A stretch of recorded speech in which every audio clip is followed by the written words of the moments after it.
in life, you're going to have lots of things that come at you, and making priorities is really what must be done so that you can fit it all in. Because if you were to start with the water and then the sand and then the pebbles and then the rocks, it wouldn't all fit.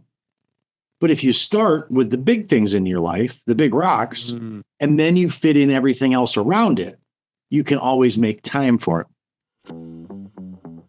Welcome to The Growth Mindset, the podcast for ambitious real estate and mortgage professionals. Hosted by Adam Crosley and Riddle, this show dives into entrepreneurial strategies, sales techniques, and mindset hacks designed to fuel your career growth. Get ready to learn from top producers, gain actionable insights, and start your journey towards success. Here's your hosts, Adam and Rick.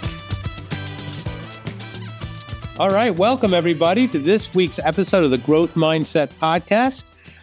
My name is Riddle, and I'm with my co-host, Adam Crosley.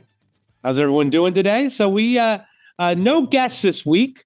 Wanted to kind of get back to our grassroots of just you and I having a conversation. And in the green room, so to speak, I said, how you feeling today, Adam? And him and I both have the same, I don't know if it's lower energy today, but just feeling, I don't want to say beat up, but consumed.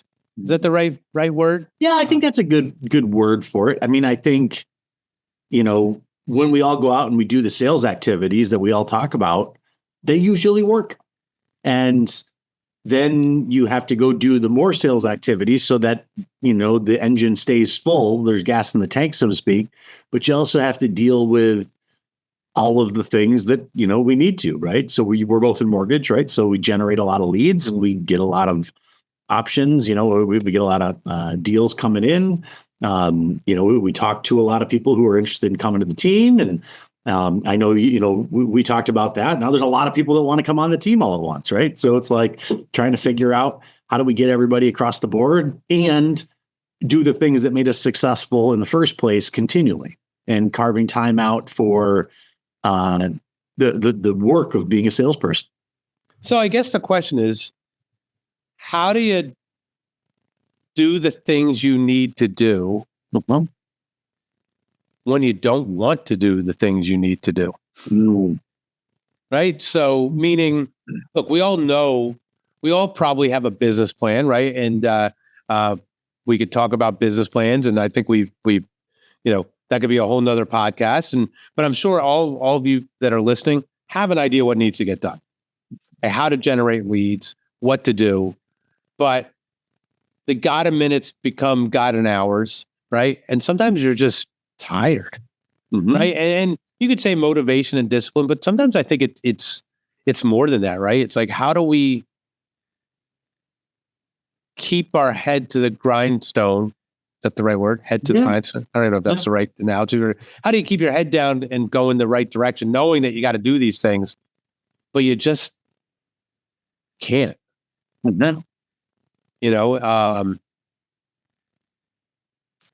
So I think I read this book a long time ago, and I don't even remember it, but the name of it, but it basically said that time management really wasn't a thing. We don't have the same amount of time. And basically what he made, the argument in the book was, it comes down to priority management. Because what are your priorities? Everybody given the same amount of time. Said another way, Stephen Covey talks about it. He talks about rocks, right? Like, so there's that. Are you familiar with the analogy of, the filling of the jar with rocks and pebbles and sand, Rick? Yes. Okay. So but share that analogy, because it's an awesome analogy. Yeah. So Stephen Covey, in his book, 7 Habits of Highly Effective People, he gives this little, short talk about a professor. And he says, so the professor's teaching to the class. I've got this big glass jug, and he fills the jug up with rocks, like softball sized rocks. And so he asked the class, well, class, is it full? And the class says, well, it is. So then he takes out a jar of pebbles and he fills the whole thing full of pebbles, and the pebbles go in around the rocks, around the big softball sized rocks. So then he says to the class, well, is it full? And then the class says, well, yeah, of course it is. Now it really is. So then he gets out a bag of sand and he dumps a bunch of sand in there. And then he says to the class, well, is it full? And the class says, well, absolutely it is now. And then he gets out 2 gallons of water and he dumps in water into it as well and turns it into this mucky soup. But he says all that to say, in life, you're going to have lots of things that come at you, and making priorities is really what must be done so that you can fit it all in. Because if you were to start with the water and then the sand and then the pebbles and then the rocks, it wouldn't all fit. But if you start with the big things in your life, the big rocks, and then you fit in everything else around it, you can always make time for it. And I think the way you and I were feeling when we sat down here today in the green room before we turned this on is maybe we've had too much of life's pebbles come after us. And our sales activities are found in the rocks, even though we bear the fruit of the pebbles. And sometimes, like, it's hard to carve out time to make time for the things that we know will generate future business. Like for me, it's like I've been dealing with like today Adam problems, but I know I need to prospect for tomorrow Adam. It's funny, right? You, I teach a new hire loan officer class, and it's people thinking about getting in the mortgage business, and obviously this is the business I've chosen to be in. It's a business I love. It's a business I've been in the last 30 years, and I do think it's the greatest sales job in the world. Yeah, right. And one thing I tell people is this is a great job. It is. You know what's so great about it? It's not a Monday through Friday 9 to 5 job. You know what's also really bad? It's not a Monday through Friday 9 to 5 job. Yeah. But for us to be successful, I'll call it the growth mindset, right? You have to do activities that no one really hold you accountable for. Absolutely. You have to build, you have to prepare for Adam Crosley to be successful tomorrow, today, that prospecting. When you don't feel like doing it because you're beat up, tired, exhausted, millions of miles, going in millions of different directions, you'll wake up one day, 30 days, 60 days, 90 days from now with no business because you didn't take the time, you didn't prioritize the time. That's really easy to, I'll just do that tomorrow. Yeah. Right. Because there is no one holding you accountable. Right. Like, there's a chapter that I dedicated in Use the Ladder, right? The book that we promote, that it actually, the quote came from Rory Vaden, who wrote a book called Procrastinate on Purpose. And it's the subtitle, 5 Permissions to Multiply Your Time. And one thing he says in terms of his focus funnel early on in the book, whenever you say yes to doing something, you are subconsciously saying no to something else. Right? So every time you're like, yeah, I'm going to do this, you said no to a lot of other things. Yeah, spending time with family, fill in the blank, whatever it might be. Yeah. And so, as you know, I was at Mortgage Marketing Animals Freedom Club this week, and Carl White, who we are both a big fan of, shared a story. I thought this story was unbelievable. And it's probably easier visual, but I'm going to try to bring it up on the podcast because I think this says a lot. So I guess in the 90s, there's some guy, and I don't remember the guy's name. The guy was making $4 million a year in the 90s, right? Wow. So a rock star, which obviously 4 million is a lot today, but imagine in 1990 how much it was. Yeah. And Carl said, you know what? I was struggling at the time, trying to figure out my way. Guy lived in California. Carl was living in the Carolinas, I guess at the time, maybe Florida. I don't even know where, but he called him up and said, I would like to buy some time from you. I know you're a busy guy. I'll fly out on my own dime. I'd like to spend a day with you. I'd like to pay you 10 grand to spend a day with you just to watch what you do. And the guy's like, no, I don't really. And you know, Carl literally like beg. Cool. And the guy said, okay, but you got to know, I only work 12 to 5, 4 days a week. So, right. So the California guy, so Carl, he basically says to Carl, you can come out and spend the whole day, but from 9 to 12, I surf. You can come surfing with me if you want. And Carl's like, I don't think anybody really wants to see me get on a surfboard, but I'll come. And he goes, so he watches him surf. He's hanging out at the beach, 12 o'clock, you know, he showers, he's in his office. He's in his office by noon every day. And Carl's like, what's the secret? And this guy, who I don't remember the name, I don't know if he said the name, pulled out a calendar. He did the graph, right? The Monday, Tuesday, Wednesday, Thursday, Friday, Saturday, Sunday, 1, 2, 3, 4. And he goes, well, for starters, how many days a week do you work, Carl? Carl's like, I work 7 days a week. I'm working, taking calls on weekends. I'm in the morning. He goes, well, there's your problem. He goes, the first thing I do, and he drew a red line all through the Saturdays and a red line through the Sundays. He goes, those are my off days. They are not negotiable. And Carl's like, wow. He's like, because that was the first thing I did. And he said, well, how did your business, like, I'm sure your business went down. He goes, no, it actually went up. He goes, wow, that's crazy. He goes, and the next thing he goes, I only want to work every other week. And Carl's like, well, how did you do that?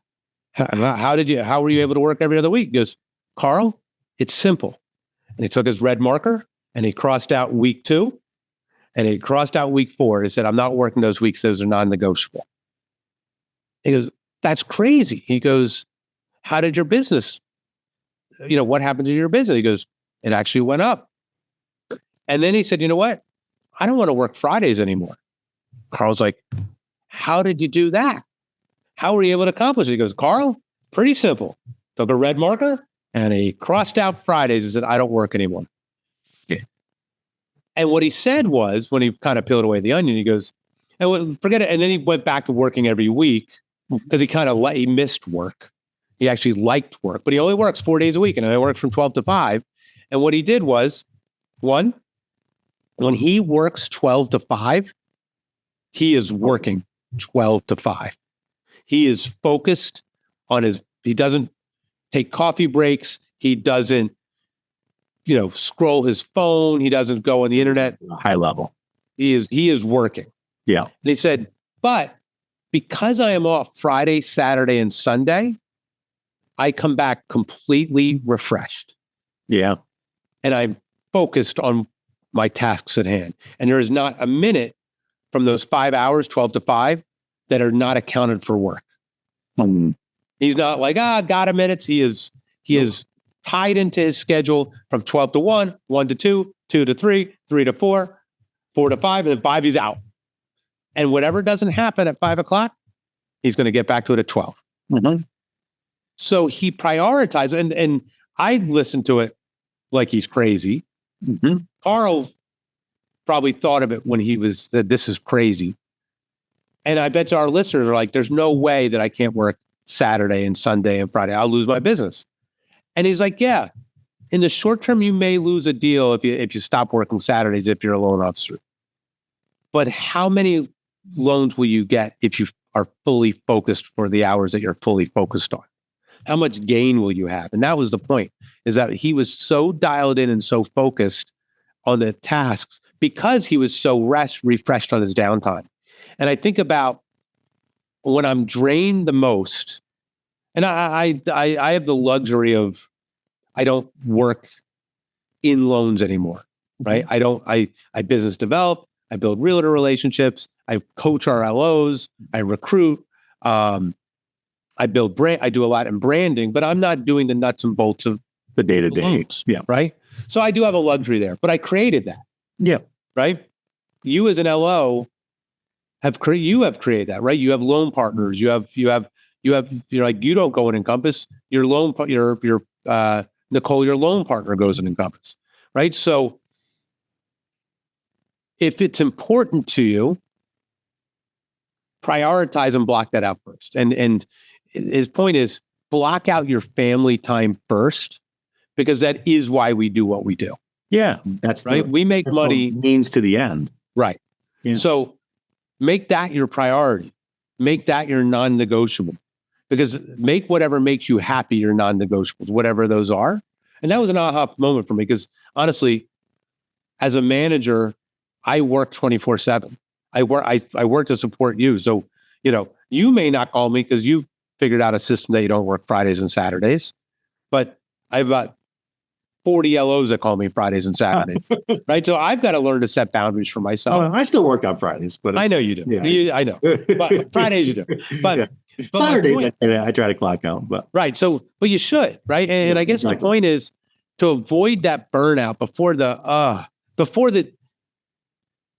before it becomes a task and you stop viewing it as an opportunity. You have to block out time for yourself, so that those tasks that you're doing, you're viewing as an opportunity. And I think about it, and honestly, we recorded this podcast today, and I think that both of our spirits were kind of, should we blow off today? Should we not blow off today? Right? Like, what are we going to talk about? Because we viewed, and we block out, while this airs at different times, comes out when it finally block out an hour a week. Right. We block out an hour a week to record podcasts. Mm-hmm. And 9 times out of 10, maybe 95 times out of 100, I've told you this before, it's a thrill of my day, to jam with you and share ideas. And today, I think we both felt blast. We both felt today was a task. Yeah, I would agree. Yeah. But I think quickly we decided to talk about it as an opportunity, right? So I bring this up to our listeners is the minute you view prospecting as a task, you should probably not do it. Yeah. Right. Script, and turn it into opportunity. It's okay to deviate, and I'm not saying blow off the prospecting, like, I stopped prospecting because I viewed it as a task. Well, that was not smart of you. But I think it's okay to take a pause if you're not feeling it, right? But know that you've got to do it because the opportunity is to grow your business. So what I do with mine, because sometimes there's days I don't want to make calls. I have 10 little green army men. And if you ever come to my office, you'll see them up my windowsill. People are always like, why do you have little army men on your windowsill? That's the game I play with myself on the days that I see it as a task, because I know that I can get through 10 calls, but I also know that if I get through 10 calls, my mentality will change, because at the end of the day, we're all salespeople. And when we do the verb of selling, like we're actually doing the work of a salesperson, it makes me happy. Like it turns me, but there's days that I'm just dragging ass and just don't want to, turn it on. But I challenge myself to at least make 10 outbound calls, and then I'll knock over the army men as I go through. But as I make those calls, usually by the 5th or the 6th one, I've gotten my passion back. Activity breeds activity. It does, right?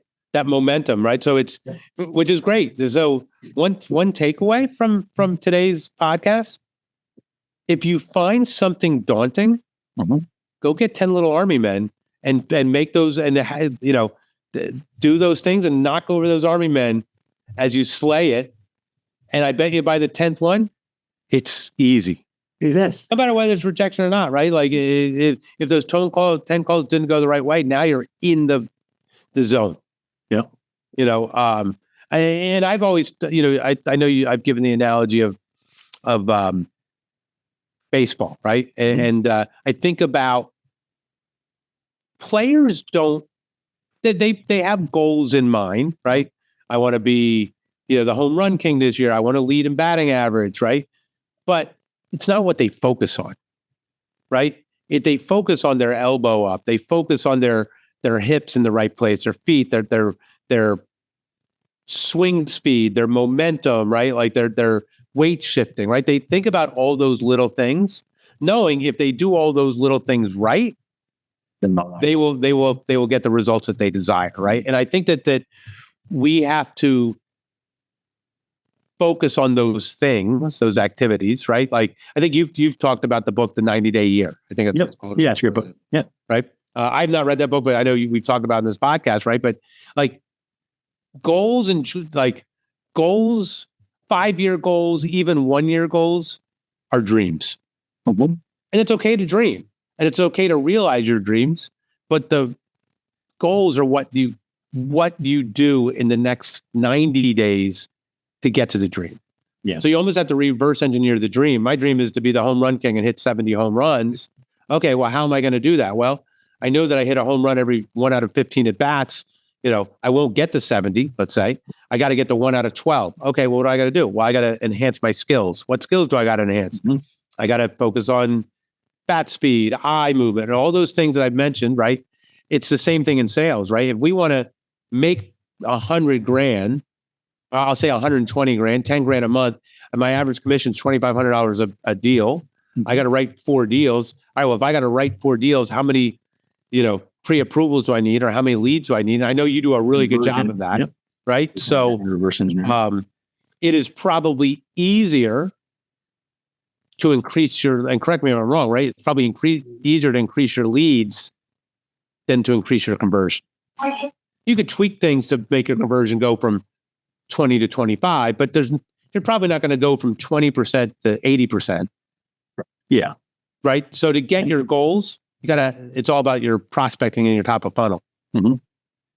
Yeah. I think once you get to a certain, I probably wouldn't even focus on conversion until you're generating like at least 50 leads a month. If you're not generating 50 leads a month, even if you increase your conversion from 20 to 25, what's that get you? An extra deal? And the amount of time and effort, like just go out and bang the phone more. Like just go out and prospect harder. Right. Well, you're 100% right, because if you're 10 leads a month is what you're getting, you don't have enough data to know what your conversion is. Yeah. If you got 2 loans out of it, you're like, there's a 20% conversion. Great. Whether you got 10, the next month you got 1 deal out of 10, is that a 10%? You don't have enough, like that's 3 out of, you know what I mean? Like you don't have enough data to know what you're doing wrong, other than you need more leads. You need the prospect. We're at 80 to 100 leads a month that we're generating right now.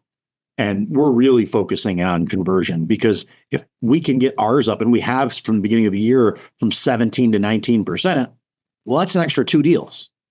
If we, gross commission $5,000 a deal, we just made an extra $10,000 by tweaking and tightening our systems. Yeah. But you have to get to that scale first before you dial it in. Yeah. So I know we went off tangent a little bit. Yeah, but that was really good. And it's funny because I had not heard that story from Carl White. As you know, and I don't know if our listeners do, but Carl White is my personal coach. As we sit here today, it's the middle of May. At the very end of April, Carl, I was very over-traveled. I've been on a lot of trips recently, and Carl encouraged me to take more. And I said, I'm tired. I don't really want to. Da, da, da, da. And he said, Adam, and his homework assignment for me at the very end of April was to take 1 week off a month for the remainder of the year. I don't even know if I've shared this with you. No. And he basically said, at this point in your business, and we're, depending on the month, we're closing like 16 to 18 loans a month. We're helping 16 to 18 families a month. And the peak of my career, 38 families a month was the most I've been able to help. But he basically said, your team relies on you too much. And in order for you to get to scale at this point, you should leave more. Because if I'm not there, the team will get it done. They always do every time I'm gone. And it was a really interesting homework assignment. And I wonder if he got it from this guy that, he met many, many moons ago. He might have. I mean, because that's literally what he said. Because I was like, the previous conversation is like, he's like, take off Fridays. And I've said, okay, I'll take off Friday afternoons. And literally it's just blocked out in my calendar now. But that's because that's what I was like, how do I take a week off every month? And that's his answer was literally the same that you said. It's like, just block it off in your calendar. Just mark it off and fill it in around it.